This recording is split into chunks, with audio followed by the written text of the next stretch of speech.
Hey everybody, welcome back to the channel J Pandey and this is Jyoti. So आज का जो topic है वो है माइकोप्लाज्मा एंड वायरस के बाद माइकोप्लाज्मा एंड वायरॉइड्स पढ़ना ही बचा है।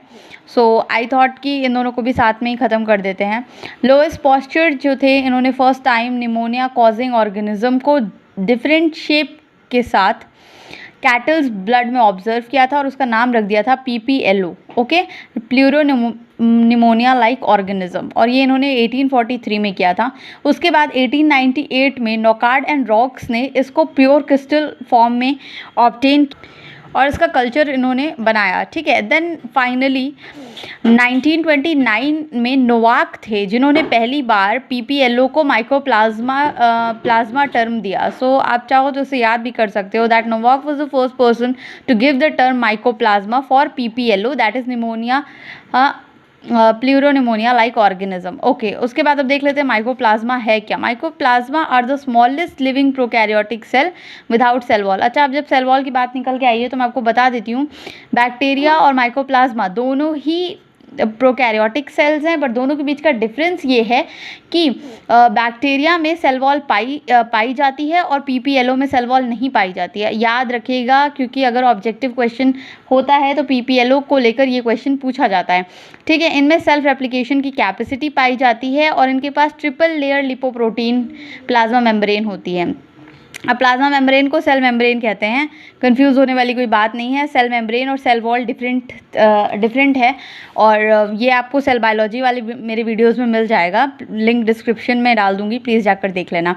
फिर जेनेटिक मटेरियल की बात करते हैं। जेनेटिक मटेरियल, इसमें RNA और DNA दोनों पाया जाएगा। ये भी वायरस पढ़ाते हुए मैंने बताया था कि किसी भी ऑर्गेनिज्म में या तो जेनेटिक मटेरियल DNA होता है या RNA होता है, बट PPLO में दोनों ही टाइप का मटेरियल, जेनेटिक मटेरियल मिलेगा, चाहे DNA और RNA दोनों, ठीक है।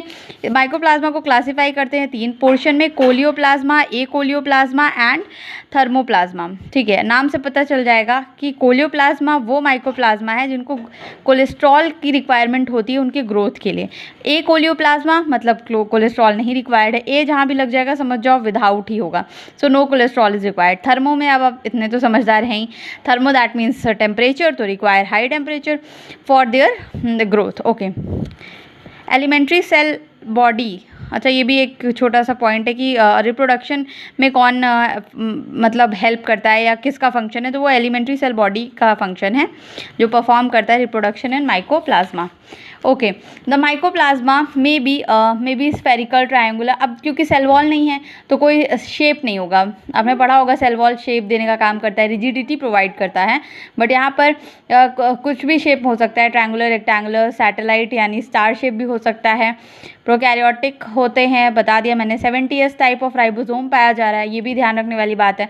मेनली ऑब्जेक्टिव में पूछा जाता है, क्योंकि BSc फर्स्ट ईयर का पेपर जो था वो ऑब्जेक्टिव में आया था मेरा, तो ओके। ये एक तरीके से डायग्राम है, 70s टाइप ऑफ राइबोसोम मिल रहा है, 3 लेयर लिपोप्रोटीन की मिल रही है, और ये सेल मेम्ब्रेन है। जेनेटिक मटेरियल DNA और RNA दोनों मिल जाएगा, plasma membrane, cell membrane, okay. Prokaryotic cell without cell wall, ये कई बार आ चुका था एग्जाम में, इसलिए मैंने कई बार लिख रखा था। माइकोप्लाज्मा एंड डिसीजेस, थोड़े से प्लांट डिसीज के नाम याद कर लो। एक तो little leaf brinjal, bunchy top of papaya, witches broom of legumes, clover dwarf. अब क्लोवर ड्वार्फ मतलब क्लोव्स मतलब तो लॉन्ग होती है, उसमें शायद डॉफनेस कॉज करता है। लिटिल लीफ ब्रिंजल की लीफ छोटी कर देता है। बंची टॉप ऑफ पपाया, एक बंच जैसा लग जाता है, ठीक है। ह्यूमन में mycoplasma hominis, PAP, primary atypical pneumonia. Cattle में कौन सा डिसीज़ कॉज करता है, M. माइकोइड्स, respiratory trouble. ये जब हो जाता है किसी भी कैटल को तो फिर उसको रेस्पिरेशन में प्रॉब्लम आने लगती है और फिर उसकी डेथ भी हो जाती है। Mycoplasma are sensitive and can be killed by selected antibiotics such as tetracycline और ऑक्सीटेट्रासाइक्लिन, ठीक है। उसके बाद एक नोट है यहाँ पर, the mycoplasma can be considered as a connecting link between virus and bacteria. ये नोट में इसलिए लिखा है क्योंकि बहुत इंपॉर्टेंट फीचर है, कनेक्टिंग लिंक ज़रूर पूछा जाता है, किसी भी दो फैमिली हो या दो कोई भी चीज़ हो तो इसमें वायरस और बैक्टीरिया के बीच के कनेक्टिंग लिंक कहा जाता है माइकोप्लाज्मा को, और इसमें सेल वॉल नहीं होती है, सो ये वायरस की तरह है, क्योंकि वायरस में भी नहीं होती है, और ये प्रोकैरियोटिक है, इसलिए ये बैक्टीरिया की तरह है। तो इसमें दोनों ही फीचर मिल रहे हैं, ठीक है। जैसे वायरस में मैंने आपको बताया था लिविंग और नॉन लिविंग का कनेक्टिंग लिंक है, वैसे ही माइकोप्लाज्मा वायरस और बैक्टीरिया के बीच का कनेक्टिंग लिंक है। क्यों है ये भी आपने पढ़ लिया। वायरस है क्योंकि माइकोप्लाज्मा के पास सेल वॉल नहीं है, और बैक्टीरिया की तरह है क्योंकि ये प्रोकैरियोटिक है। ओके, एक क्वेश्चन में यहाँ पर डिस्कस कर लेते हैं। व्हाट इज माइकोप्लाज्मा, आराम से आप लिख लोगे अब। और इसका स्ट्रक्चर क्या है, डिस्क्राइब इट स्ट्रक्चर, आराम से बना सकते हो। 70S राइबोसोम दिखा देना, और जेनेटिक मटेरियल RNA DNA बता देना, 3 लेयर लिपोप्रोटीन दिखा देना। प्लांट में कौन से डिसीज़ कॉज करते हैं, कोई भी लिख लेना 2। एनिमल में कौन से डिसीज़ कॉज करते हैं, वो भी ये लिख सकते हो, M माइकोइड्स, ठीक है। ह्यूमन में पूछेगा तो भी M होमिनिस बता देना। सो आई थिंक ये पूरा का पूरा हो चुका है। Mycoplasma are not sensitive to, हाँ ये भी देख लो, नॉट सेंसिटिव टू पेनिसिलिन और vancomycin because it does not have cell wall, ठीक है। इस वजह से ये पेनिसिलिन वगैरह से प्रभावित नहीं होता है। और ऑस्मोटिकली इन, अब सेल वॉल है नहीं तो फिर परमेबिलिटी शो करेगा lipoprotein, sensitive to modern antibiotics. चलो ये तो खैर एग्जाम के पॉइंट ऑफ व्यू से क्वेश्चन है, जब मैं क्वेश्चन वाला पोर्शन डिस्कस करूंगी तब क्वेश्चन बताऊंगी। अब पढ़ते हैं वायरॉइड्स। अच्छा, वायरॉइड्स और वायरस में एक छोटा सा डिफरेंस है। वायरस में मैंने बताया था न्यूक्लियोप्रोटीन पाया जाता है। न्यूक्लियोप्रोटीन क्या है, न्यूक्लिक एसिड प्लस प्रोटीन, ठीक है। और वायरॉइड्स में खाली न्यूक्लिक एसिड पाया जाता है, बस यही एक छोटा सा डिफरेंस है। 1971 में टीओ डायनर ने इसको फर्स्ट टाइम रिपोर्ट किया था। And naked RNA causing disease in plants and it was named viroids, ठीक है। उसके बाद इन्होंने उसका नाम वायरॉइड्स रख दिया। पोटैटो स्पिंडल ट्यूबर वायरॉइड्स, ठीक है। Potato spindle tuber viroids are single stranded RNA जिनका न्यूक्लियोटाइड जो होता है वो कुछ ये होता है 246 to 401, एंड ये जो RNA होता है लीनियर और स्फेरिकल शेप में होता है। वायरॉइड्स के बारे में इतना कुछ खास है नहीं पढ़ने को, थोड़ा सा आपको इसका इंट्रोडक्शन पता होना चाहिए। वायरस और वायरॉइड्स के बीच का डिफरेंस ही जनरली वो पूछते हैं, और एक ही एक मेंशन है यहाँ पर, प्लांट डिसीज़ और एनिमल डिसीज़। पेल क्यूकम्बर वायरॉइड्स, क्यूकम्बर का कलर ये जो है वो डल करके पेल में कन्वर्ट कर देता है, और इसमें स्कारपी डिसीज़ हो जाता है शीप को। पैथोजेंस न्यूक्लिक एसिड RNA, तो वायरॉइड्स। अच्छा, यहाँ पर एक छोटा सा वो दिया हुआ है पैथोजेंस कैसे, अगर खाली न्यूक्लिक एसिड प्रेजेंट है तो वो वायरॉइड्स हो जाएगा। प्रोटीन अगर खाली प्रेजेंट है तो प्रायोन्स हो जाएगा, ठीक है। न्यूक्लिक एसिड और प्रोटीन दोनों प्रेजेंट है तो वो वायरस हो जाएगा।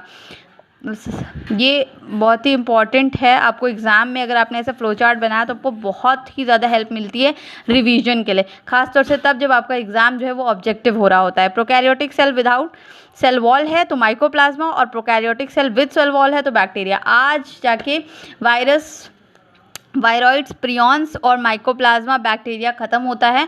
सब सारे भी प्लेलिस्ट का लिंक मैं डिस्क्रिप्शन में दे दूँगी। सब्सक्राइबर काउंट जो है वो मैंने पब्लिक कर दिया है, बिकॉज आप लोग बताओ that views and subscribers are not matching it all.